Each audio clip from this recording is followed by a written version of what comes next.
and welcome to Speakers on Edge. We're doing 15 minutes of fame where we have voices of vision sharing messages that matter. My guest today, her name's Autumn. Autumn, who are you? Hello, how are you guys? My name is Autumn Canterbury, and I am here joining your show to share my story of overcoming adversity. What do you mean by overcoming adversity? Take us back to the beginning. When did it, what was that first point?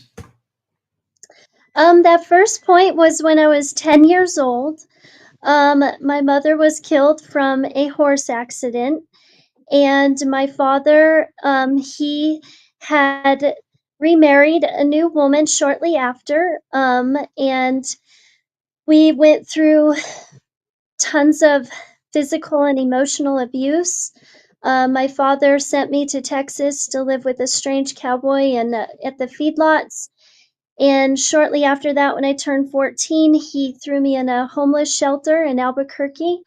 After that, I went into foster care. And at 17, I tried to join the Navy, but my education was very um, suppressed. I did not have any growing up education, and therefore I could not pursue my goals into the National Guard. Into the Navy. So moving forward, I married a cattle rancher. I had a daughter at 1 pound, 8 ounces, and had to learn how to be a mother, learn how to be a rancher, learn how to be a farmer. And then through those years of being married, I went through a lot of emotional distress, a lot of domestic abuse, with just beating me down and making me feel like I was worthless. So then after that, I had two other children. I tried to stay focused and strong, but my marriage just started to dwindle. And then I was thrown into rehab because of my depression. And after 20 years of being married and being on the farm, um, my husband left me, divorced me, took my children away. I was once again homeless, living, just trying to scrape by, selling my car, eating at food banks just to pay the attorney to get my children back. And then after I got them back, I said, I'm not having this no more. So I went back to school, and pursued my goals into the military, even though I was older. Now I'm trying to make it into the National Guard, and I finished my high school education and got my children back. I have a home, I have 40 acres, and I'm now in the process of trying to get people to see my method of overcoming through the ways of farming and being around horses, because my story going back then, I lived around horses my whole life. My parents worked at a racetrack, and so yeah, my story's full of things, but adversity on top of it. Adversity. I'm sitting here just riveted, listening, because I've seen this story with a lot of people over the years. Because I've worked with a lot of families who've experienced domestic violence, in particular women, and so I've seen this story repeated in numerous countries all over the world, and it's a tragedy that it happens so readily and so quickly in society today, and it's in all levels of society. Yes. And here you are in the farming community, which our perception of the farming community is family. Families working together, happy on the farm. Everyone. When in actual fact, the life choices, the communication, the difficulties are very real. Yes. And, here you were when you were 17, wanting to go into the Navy, but you couldn't get there. And then going into the farming world, becoming a mum and a wife and a farmer, but your soul was screaming for something more. Yes. What was it like for your soul at that point? My soul was very, I was in beautiful, vast mountains of Colorado. The farm was huge. It was an organic farm. And the reason why I bring this up is because all the surroundings around me were large, but my soul was trapped. I felt like I was very secluded from success within myself. And yes, I learned how to become a farmer. I learned how to be a great mother. I learned how to be the best wife I knew how to be at that time. I learned about cattle, horses, everything, but I felt so secluded from what I was capable of doing. So that is when I started to say, I think I'm going to journal. I think I'm going to figure out who I am by journaling and doing the self authoring program that uh, Jordan Peterson does. And it started to work. And I started to feel really wholesome within myself because I was kind of doing a self therapeutic system. And then I started to meet a lot of positive people that were just trying to uplift my self worth. But at home, I was getting cut down for it. I was being told that's ridiculous. You need to focus on being, a wife and being a farmer because this is our life. And so after that time of learning who I was also losing those that I was fighting so hard to live with and love and hold on to. I lost a lot of people in the community from judgment, and the judgment really pulled me into a choice. It was like, okay, do I lose everything that is so beautiful and around me, but yet I'm dying inside? Or do I sacrifice that to find myself and believe that it will come back?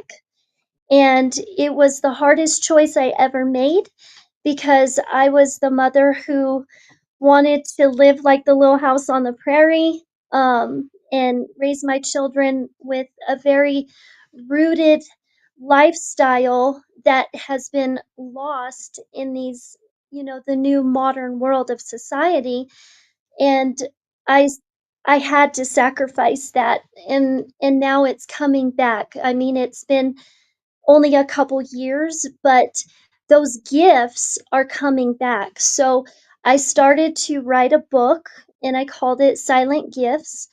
And I also have, my my methods through ranching and farming of how I learned to study the soil. I learned to study how plants grow through even hard ground, and I said, "If that can work, so can I." So it's just all about that grit. It's about don't give up on yourself, even though I was so trapped inside.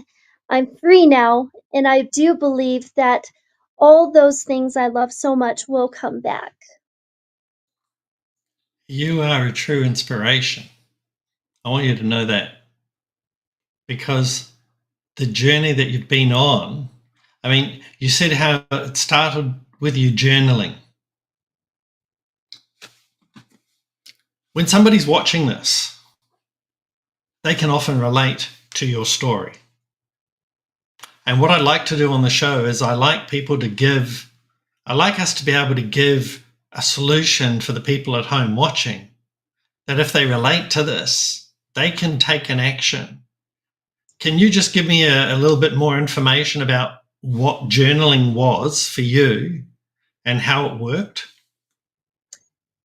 Yes. So the journaling, I had to really hone in and figure out, okay, what are my issues that I'm feeling within myself?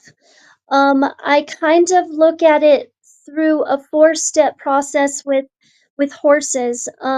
If a horse is living around somebody who has suppressed them and really brought down their self-worth, then their inner self cannot prosper to the best creation that they were created to be. So I had to figure out, okay, this is what I'm very insecure with.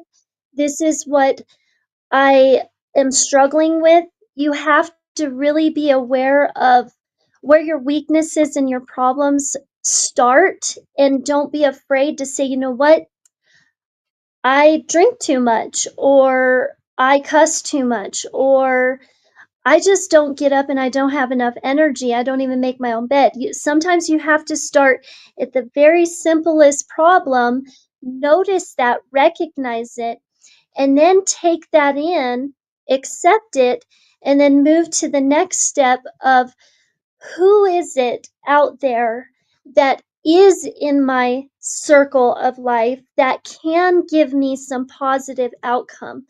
And if there is nobody, then you have to accept the fact that they're not healthy.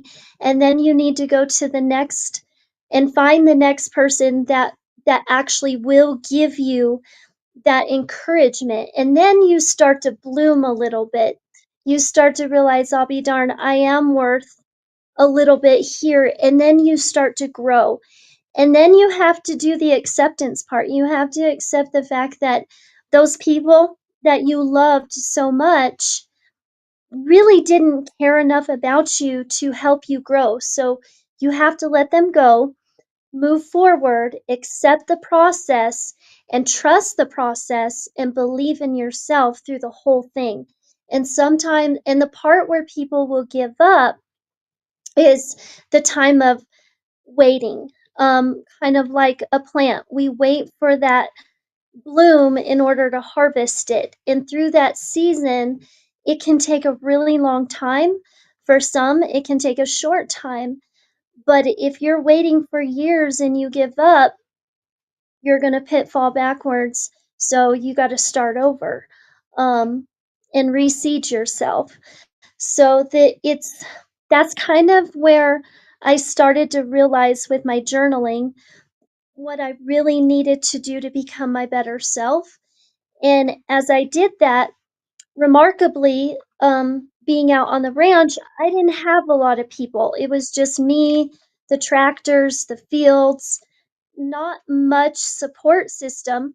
So I found it, watching Tony Robbins, watching Nick Vujicic, watching amazing people where I had access to, and they were my encouragements. They were the ones that started to build me within, and then I had to be silent about it, and I had to not tell everybody in the world that those were my motivators because I didn't need no more cut downs.